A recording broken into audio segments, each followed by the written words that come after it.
कोशिका द्रव्य में निर्जीव पदार्थ नॉन लिविंग सेल इन इंक्लूजन, यानी जो सेल्स होती है उनमें विभिन्न प्रकार के अनेक प्रकार के यानी कि डिफरेंट टाइप के मैकेनिज्म यानी कि विभिन्न प्रकार की क्रियाएं होती रहती है, जिसके फल अनेक प्रकार के पदार्थ बनते हैं।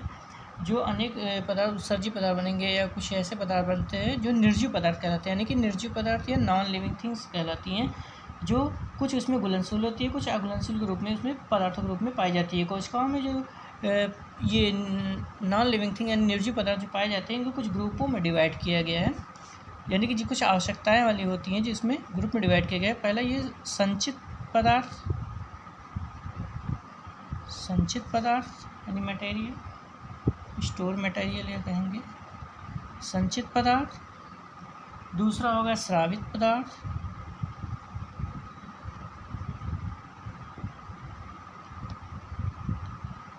और तीसरा होगा उत्सर्जी पदार्थ।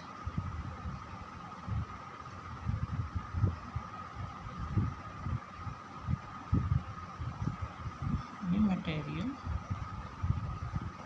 तो ये तीन प्रकार के पदार्थ होते हैं जो इसमें नॉन लिविंग थिंग्स में होते हैं। तो नंबर एक जो पहला होगा यहाँ पर संचित पदार्थ जो होते हैं, संचित पदार्थ या स्टोर्ड मटेरियल, कह सकते हैं रिजर्व मटेरियल या स्टोर्ड मटेरियल।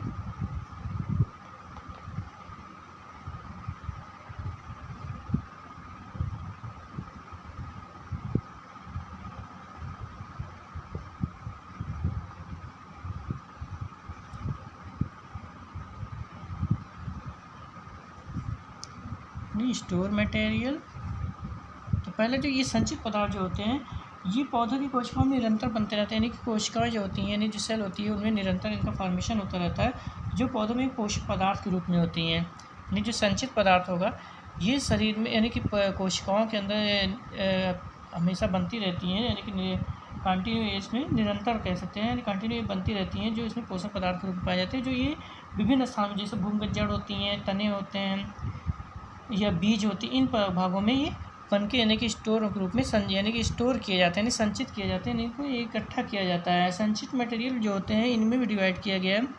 इनमें जो होते हैं कार्बोहाइड्रेट, यानी विभिन्न प्रकार के पदार्थ बनते हैं, जिसमें आपका नंबर एक कार्बोहाइड्रेट जो होता है मेन जो होता है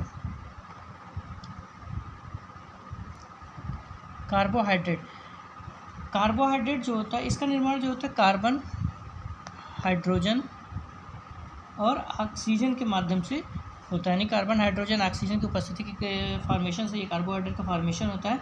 यानी इनके जो ऑक्सीकरण से होता है और ये जो कार्बोहाइड्रेट होता है ये जो होते हैं इन्हीं की फॉर्मेशन, इनके उपयोग करके इसका पदार्थ यानी जो होते हैं कोशिकाओं के अंदर बनते हैं, जिनका ऑक्सीकरण के फलस्वरूप ऊर्जा की उत्पत्ति की जाती है, यानी ऊर्जा बनती है जो विभिन्न प्रकार के कार्यों में लिए जाती हैं। तो ये कार्बोहाइड्रेट जो होते हैं इनमें भी जो विभिन्न रूपों में पाया जाता है, जैसे सबसे पहले एक इसमें शर्करा जो होती है, कार्बोहाइड्रेट जो होती है अलग अलग रूपों में स्टोर की जाएगी। शर्करा जो होगी ये जल में घुलनशील होती है,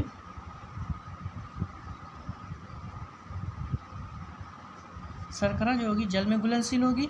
ये जो पाया जाता है ये मटेरियल जो बनता है ये घुलनशील, ये ग्लूकोज, फ्रक्टोज, सुक्रोज और मल्टोज के रूप में कोशिकाओं के अंदर उपस्थित होती है। विभिन्न प्रकार के जो फल होते हैं उनमें रसों के रूप में पाए जाते हैं, जैसे जो मेन फल होते हैं उनमें रस के रूप में ये मिलेगा, जैसे गन्ना हो गया, चुकंदर हो गया, इस तरह से उसमें मिलेगा फल में, यानी गन्ना, चुकंदर और ये फलों के रसों में इनको मिलेगा। सेकंड जो होती है इसमें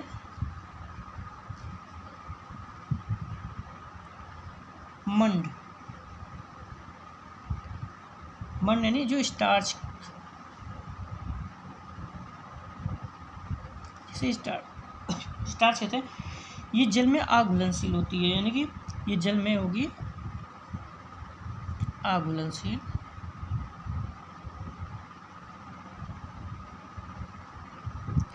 जल में अघुलनशील होती है, लेकिन इसका निर्माण भी उन्हीं से होता है। ये पौधों की कोशिकाओं में पाया जाता है। ये आवश्यकता पड़ने पर ये शर्करा में भी बदला जा सकता है। ये इसमें जो होती है ये डॉट यहाँ पे एक जैसे गहरा बिंदु होता है, यहाँ पे गहरा बिंदु होता है, इसी के चारों ओर एक लेयर जो होती है मंड के रूप जो होती है परतें इसी तरह से बनी होती हैं, यानी एक डॉट होगी मेन गहरी बिंदु की, उसी के चारों तरफ इस तरह से सर्कुलर एक परत के रूप में ये पाई जाती है। जो मेन होगा यहाँ पे जो इसको ये नाभिक कहा जाता है, यानी कि हाइलम या नाभिक, यानी कि इसमें मेन सेंटर जो होगा मेन, इसमें हाइलम या नाभिक कहा जाता है। तो ये जो होती है इसमें, और जैसे इसमें दिखाया गया है अलग अलग, सभी में अलग अलग प्रकार के होते हैं। जैसे ये मक्का का दिखाया गया है, इसमें पाया जाता है इस तरह का होता है, चावल में इस तरह से होता है।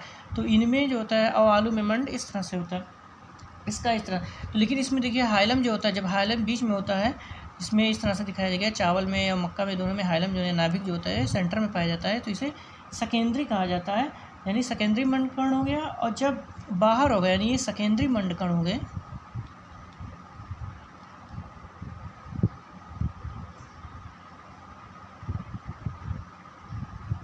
सेकेंड यानी बीच में पाया जा रहा है, सेंटर में पाया जा रहा है। और जब ये बाहर होते हैं जैसे इसमें आलू में दिखाइए, कॉर्नर पे दिखाई दे रहे हैं, तो ये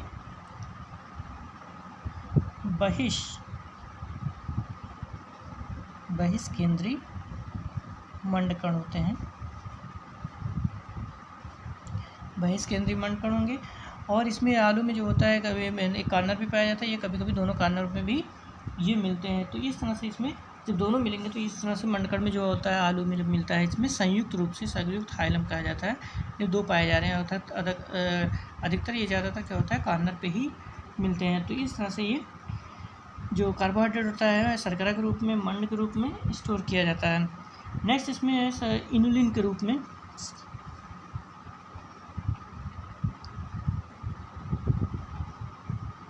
इनुलिन के रूप में भी ये होता है, यानी ये जो होती है जो होती है घुलनशील कार्बोहाइड्रेट है, ये भी जो होगी घुलनशील होगी आपकी।